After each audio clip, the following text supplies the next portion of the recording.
everyone, and welcome to another episode of Out of the Office. I'm delighted to have Lauren here. Lauren, please introduce yourself to our listeners.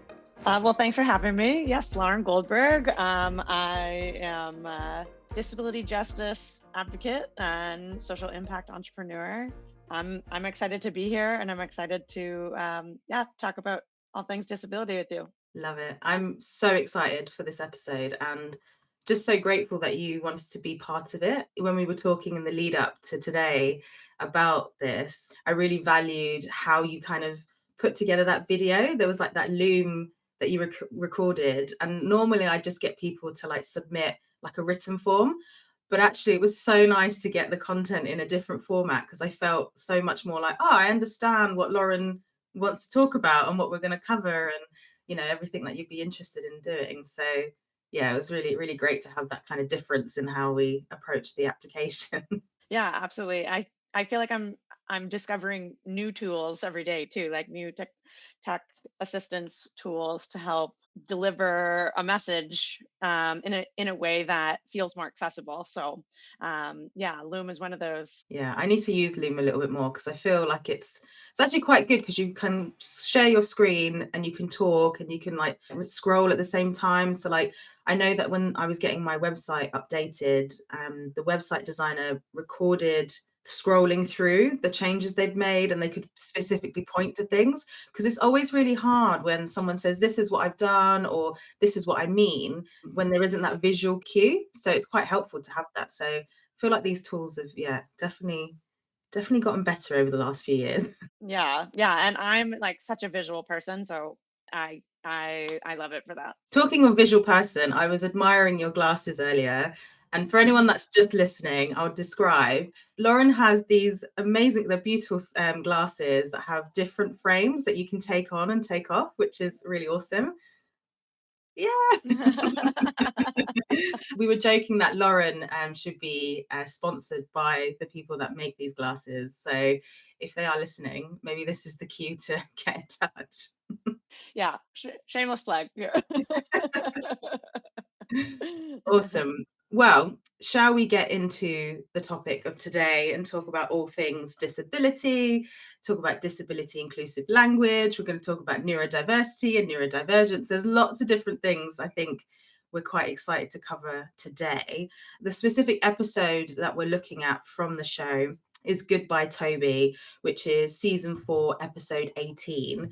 And a bit of a background is that Holly comes in and she's obviously being introduced to her new employees, right? She's getting to know who she'll be working with. One of the characters, Dwight, decides to play a bit of a prank on Holly and says that one of the characters, Kevin, is from this sort of special program. And Holly's like, oh, wow, that's amazing. Like, great to see that this is what's happening and this is being a program that's implemented in the Scranton office. But I think there's a few things. One, that Dwight has played a prank which uses ableism within it. 2, I think there's some discomfort around the word special as well. And then 3, we'll talk about this later, but then since finding out that, she thinks that Kevin is special or has an intellectual disability, she then starts to behave and treat him in this kind of infantilizing way, which I guess we'll talk a little bit about later. And so before we talk about the subject area, I think probably worthwhile having like a bit of a trigger warning, because there will be phrases and terms that will bring up that are considered slurs or just ableist phrases that might be triggering. So probably worth putting that disclaimer at the start. But to put the kind of content of today into perspective, we're going to watch a short clip and then we will have a short discussion about it. So let's see what we have in store. Have you been introduced to Kevin? No, which one's Kevin? He's here on a special work program. He's slow, in his brain. Oh, good for you guys. Hi. What do you do? I do the numbers. Oh, good for you. Hey, Kevin. Hi. Do you need some help? So quite awkward viewing, right, Lauren?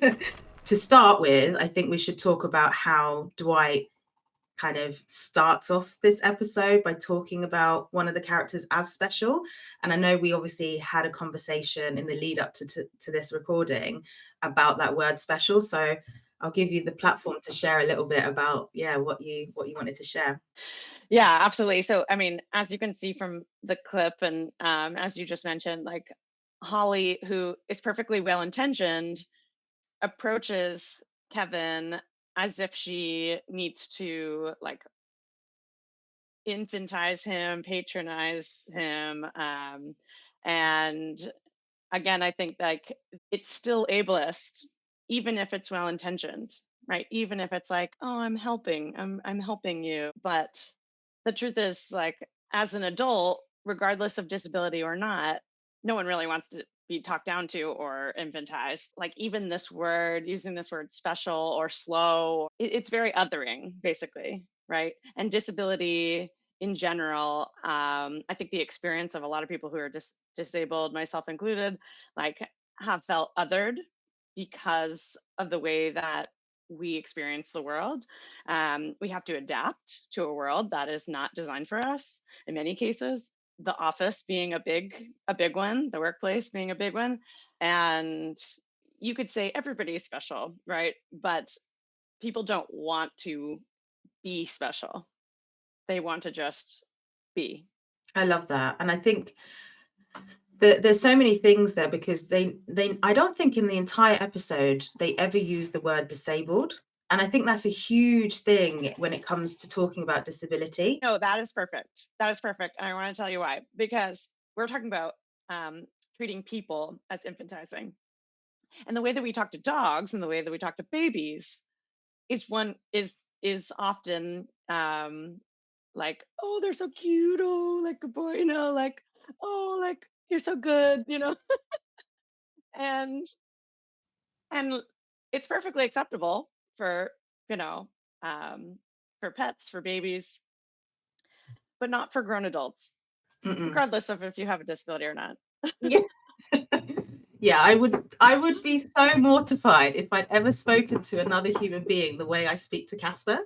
If I was saying to an actual human being, "Oh, you're such a good boy. Oh, it's so gay. It's so gay," like, that's horrible. But that is exactly what people do. It's like, as soon as someone finds out someone has a disability, whether it's like, an intellectual disability or not, it's suddenly like the speech becomes super slow, the pitch goes higher, and then it's like that babying voice. And it's like, what is the, I mean, I know the reason, but I think people associate disability with lack of intelligence, inability to kind of be and exist like someone without a disability, when they absolutely do. But yes, I think that's like a case in point here with Holly, is the way she speaks to Kevin after finding out that potentially has a disability, is really telling, because that's not isolated to Holly. That happens all the time in our society, right? When people find out that someone has a disability. Like my mum, for example, she's deaf.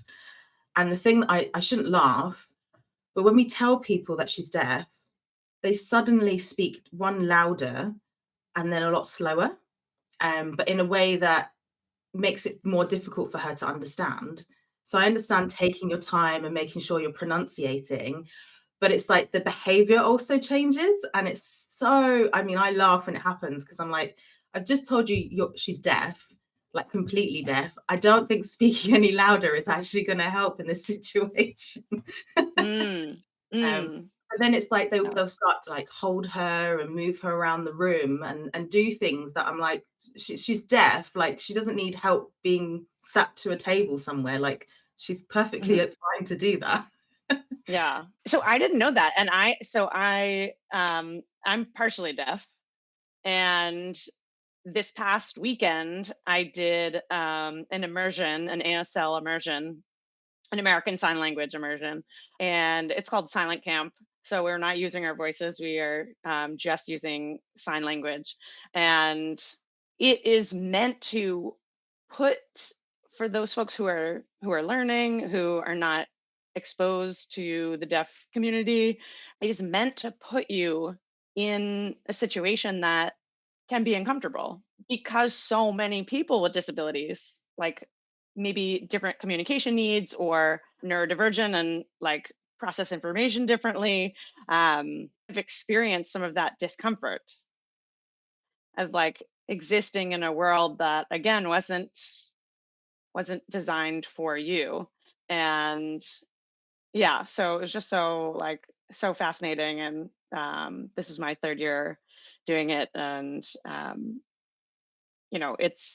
it's working on my sign language skills, but it's also a reminder that like so often when we don't understand or we don't try to understand somebody else's needs and pretend to know what their needs are, which is kind of what Holly's doing, right?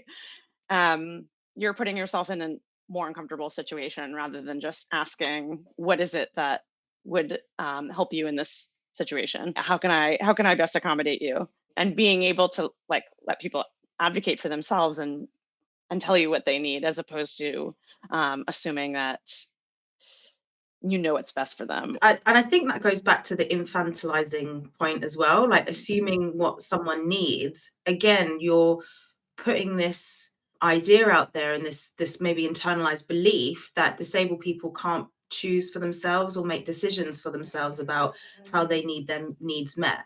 And it's not that, people with disabilities have complicated specific needs like that differ from non-disabled people. We all have needs, like Right. it's a fundamental human fact that we all have different needs based on who we are as individuals. I don't know if this is the same in the US, but in the UK, we have special needs schools.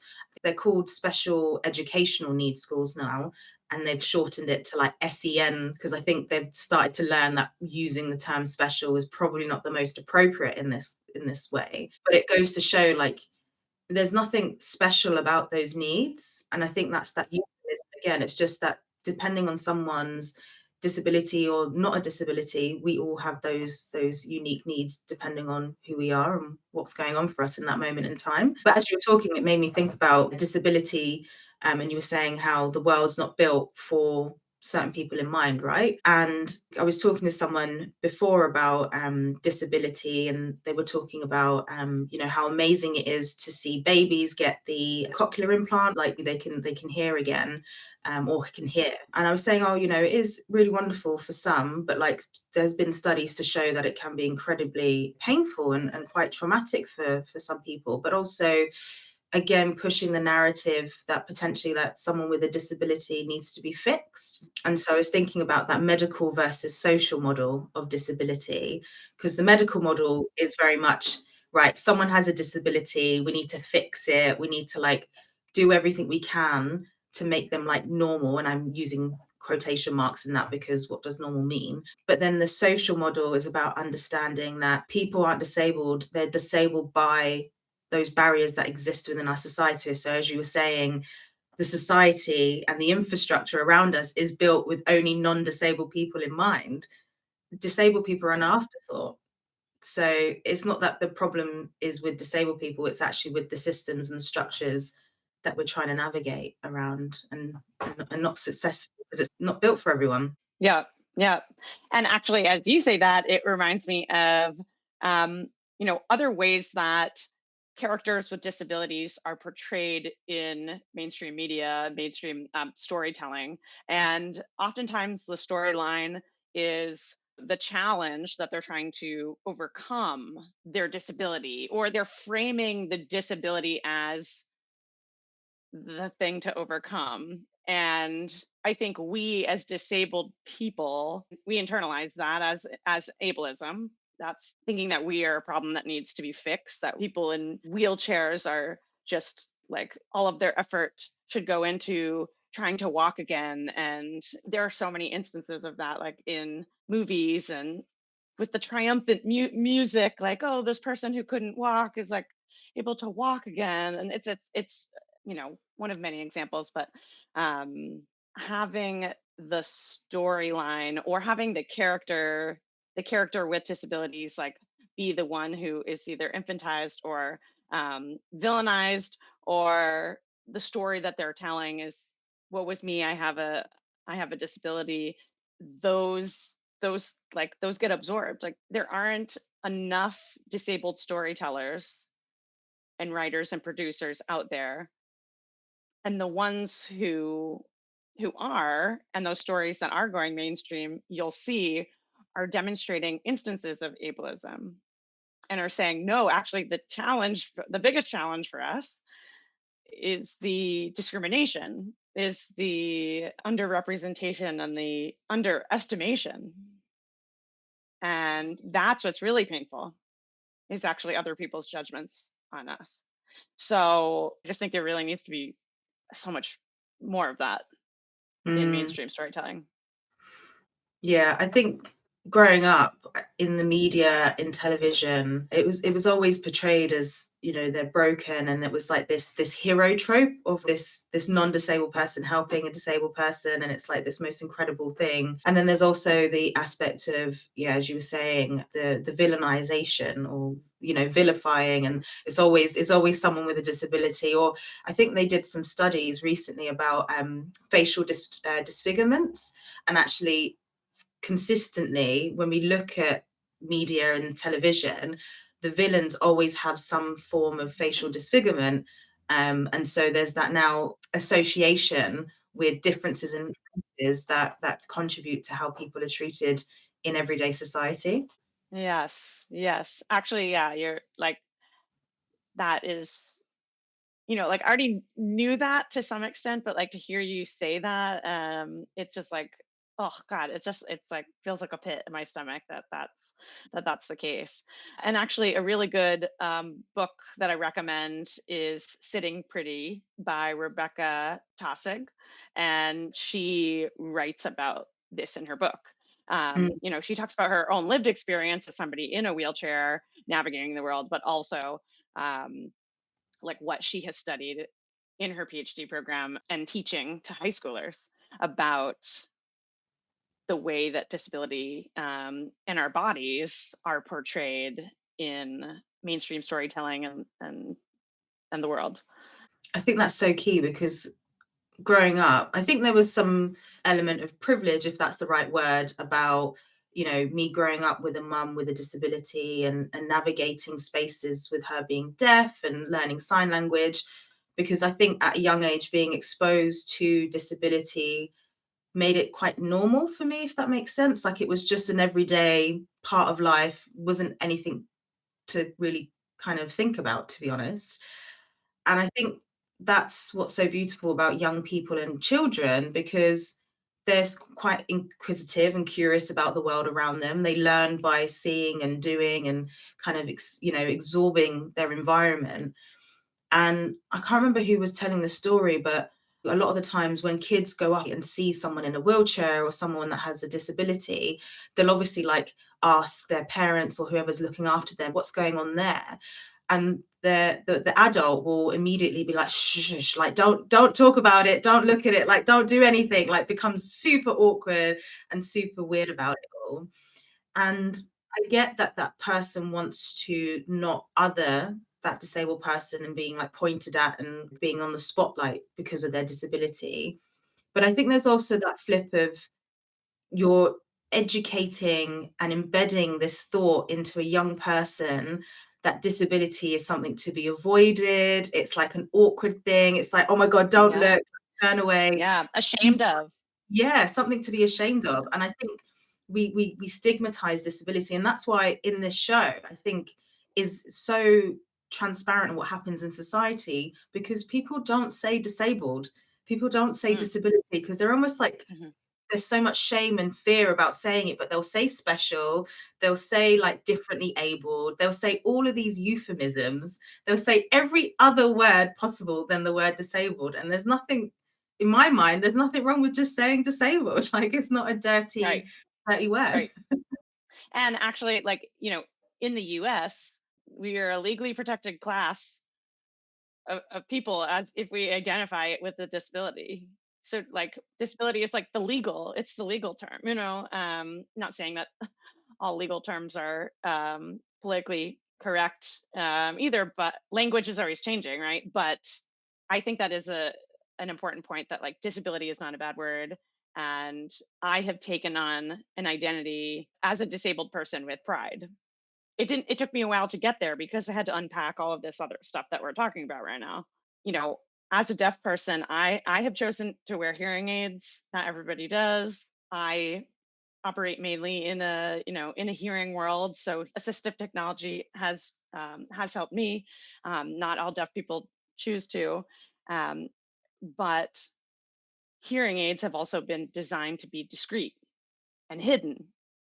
And my hearing aids are pink, and I've decorated the tube with a like colorful like spiral decoration. And I cut my hair short and wear big earrings because I actually want people to see my ears. I want people to know that my disability and assistive technology is a normal part of my life and my day, and it's something that I'm like happy to talk about. I'm glad to talk about it. I'm glad if somebody asks me about it. Um, so again, that may not be the case for everybody because of the stigma, because of the mainstream messaging. And I think that's actually one of the great things about The Office, though.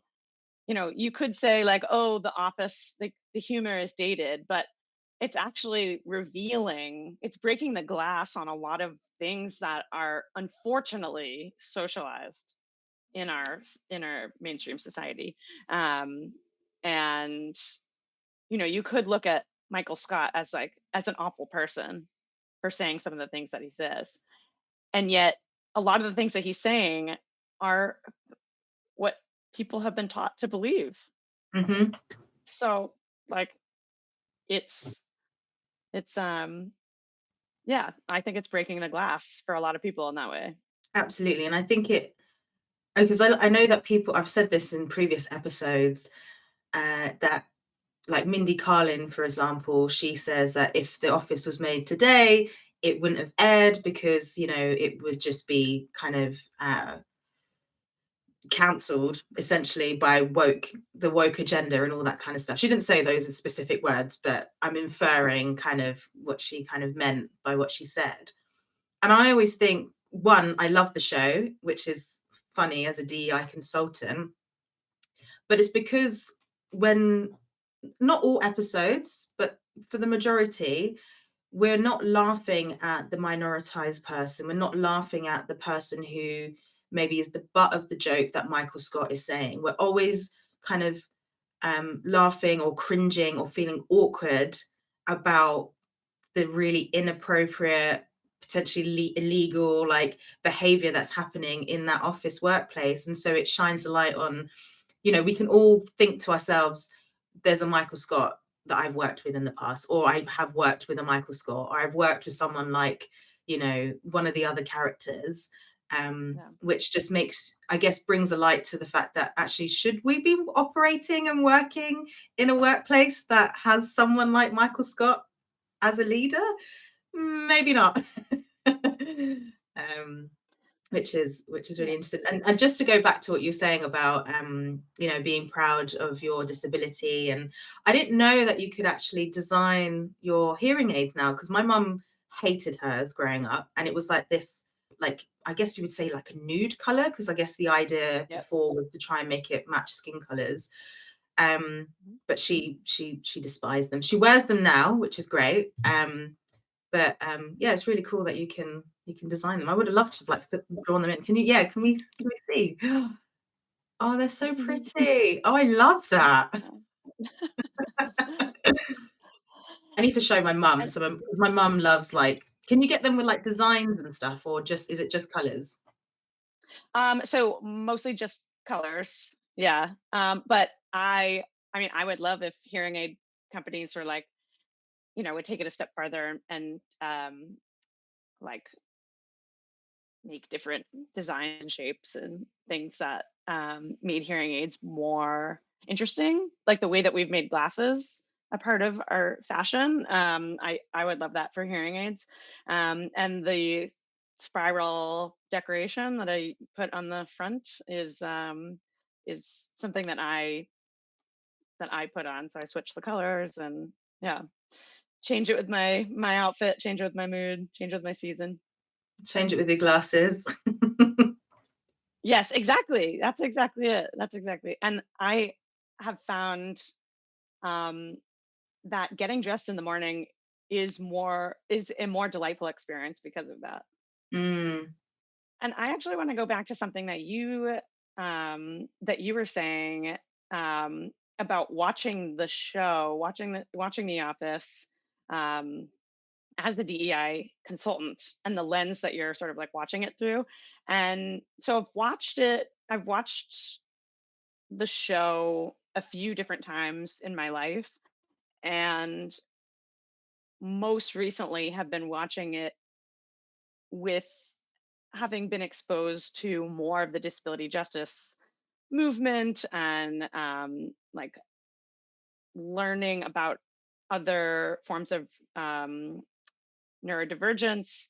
And I think having a greater acceptance of my own disabilities and my own neurodivergence, having ADHD, having dyslexia, um, like as I'm watching the show, this most recent time through, I I find that I'm actually able to relate to the characters so much more, because I'm like, I'm pretty sure that, you know, I'm pretty sure that this character is neurodivergent too.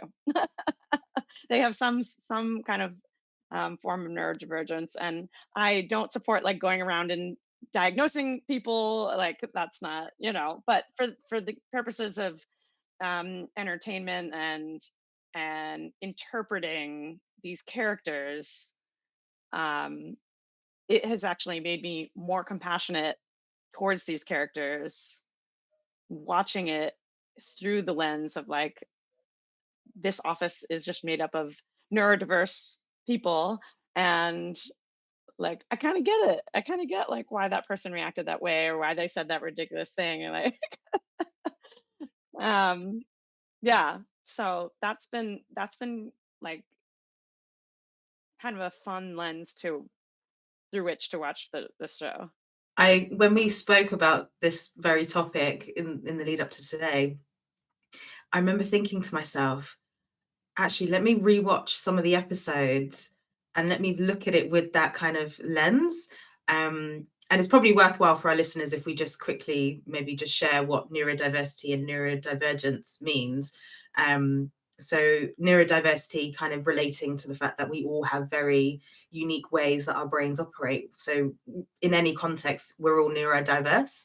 So neurodivergent meaning someone's brain operates in a way that maybe society wouldn't depict as like the typical or normal way. When I say again, in quotation marks, because what is normal again? It seems like there's a thread there that comes up. But neurodivergent relating to people that maybe have that are autistic, have ADHD, OCD, dyslexia, dyspraxia, things like that, is what we mean by neurodivergent. But yeah, looking through that show with that lens was quite it actually made me empathize with some of the characters in particular. And I'm going to say, I do think potentially there's some code. I know we said we don't want to diagnose, but Michael Scott, the manager, I think he potentially has ADHD, and there is a lot of similarities that I see in how he behaves in the office. That I'm like, that seems like something I would struggle with too. Or something that I would maybe have happen because I have ADHD. But yes, it's I feel like looking at The Office, but we can also apply that lens to other shows. I feel like there's so much now that we understand about ADHD, autism, that we're picking up things from many years ago in shows that we used to watch and our comfort shows, and actually they're making more sense why they were comfort shows, because they actually depicted a part of ourselves that maybe we didn't see in other shows or other ways. Yeah, yeah, totally. And so, as I'm watching the show again, I am realizing that I relate to Jim, Mm, the character of Jim, the most, who I also interpreted as somebody who might have ADHD. But ADHD can look different in different people, right? yeah. And some of the things that um, like kind of set that off for me was just that he was easily distracted. He was always talking to Pam or like distracted by Dwight. He was incredibly creative and had these elaborate pranks that he would do on Dwight. And I was like, he has got to go into hyper focus mode in order to pull off a prank like that before work or after work. Um, because again, they're just so elaborate, and there's like got to be so many like steps to pull those off. And then being impulsive, like pretty much every sort of romantic gesture that he does in the show is like super impulsive, right? He kisses Pam without warning. He proposes to her. Sorry to for Yeah, spoilers I mean, here, like it's in this very like episode that he does that. yeah. And he was like, I bought a ring for her, like in, the week that we started dating, and like proposed to her at the gas station unplanned, like literally like all of the things that are romantic gestures are like, he's being impulsive. And then like the final kind of like cherry on top of that whole, like, again, the way that I was interpreting his actions were um as ADHD was when he was at the Michael Scott's on Jan's condo, and they're in Jan's candle room, and he's like, he can't even be in the room. He's having like sensory sensitivities. And I was like, I literally, like, I would be the same way. I would not be able to, like, I can't handle like very like strong perfumey smells. And like understand that that is like a sensory overload for me. Mhm. And so I was like, Jim's experiencing a sensory overload because he has ADHD. Like, again, just like, to go along with what you were saying, that like watching now, I'm like, I can, I could totally understand and empathize with the characters and like how and why they're reacting to certain things. Mm. For me, with Michael Scott, the reason that I think I relate to him and kind of maybe project this ADHD kind of element on him is he has like this extreme demand avoidance, which I completely relate to. So anytime that there is a demand requested on him, like there's one time where all he needs to do is to sign this piece of paper, literally one tiny signature, and he procrastinates all day. And I think it's the episode where he queues up for pretzels. He's like, and he wants all of the sugar, like all of the toppings possible on this pretzel. And in my head, I'm thinking, I would do the exact same. So my ADHD, I really struggle with demand avoidance. Like even if it could be the smallest task, and it would be so painful to even think about doing it. And I was like relating to Michael Scott in that moment. And then him going for a pretzel, I have done that where I'm procrastinating and then I'll go and get bubble tea and I will get the sugariest drink ever. And then I'll still have all these other drinks on my table, but it's like something to do. And I know there's association with like sugar and sweet and the dopamine hit that comes from that. Which I find really, really fascinating. I was looking at the clock just now, and I realised that time has flown by because I feel like we've covered a lot, but also I feel like we barely scratched the surface. I know. There's just so much to talk about with this show, especially with disability. But obviously, before we wrap up, is there anything else you kind of want to mention that's come up from the show, whether it's about disability activism, neurodivergence, that maybe we didn't quite get a chance to talk about throughout recording? Yeah, I mean, I think, one of the main points, especially for workplaces, is just being able to um, recognize that everybody has different needs. Everybody has different ways that they interpret the world and that they process information, and like being willing to work with those and like seeking understanding rather than assuming. And I think just seeking out understanding, I think, is probably like one of the key things that we can do in a workplace. Um, Recognizing that everybody is different. Our brains are neurodiverse, and the more we like understand and have compassion towards towards each other, the better our workplaces are going to be for everyone. 100%. Yeah. Thank you. Before I let you go, there is a question that I'm asking all of my guests at the end. In the show, Michael Scott has a mug that he's bought himself that says "World's Best Boss." So, Lauren, if you were to buy yourself a "World's Best Something" mug, what would yours say? Mine would say dance floor fire maker. Goodness, explain. I love this. That's very I mean, specific. I have been guests at weddings where strangers come up to me and say, "You are the MVP of the dance floor," right? Or somebody saying like, "You had the best air guitar performance I've ever seen." Like they're just like, you know, I'm just out there having fun. If there's music playing, I am moving to it. And so that's like that's kind of like regardless of whether it's an event or like my everyday life. Um, and I think this is actually part of my ADHD is if I'm doing anything like the dishes or anything that's kind of like a boring activity, if music isn't on, there's music playing in my head and I'm probably moving to it. So either like dance floor creator or dance floor fire maker.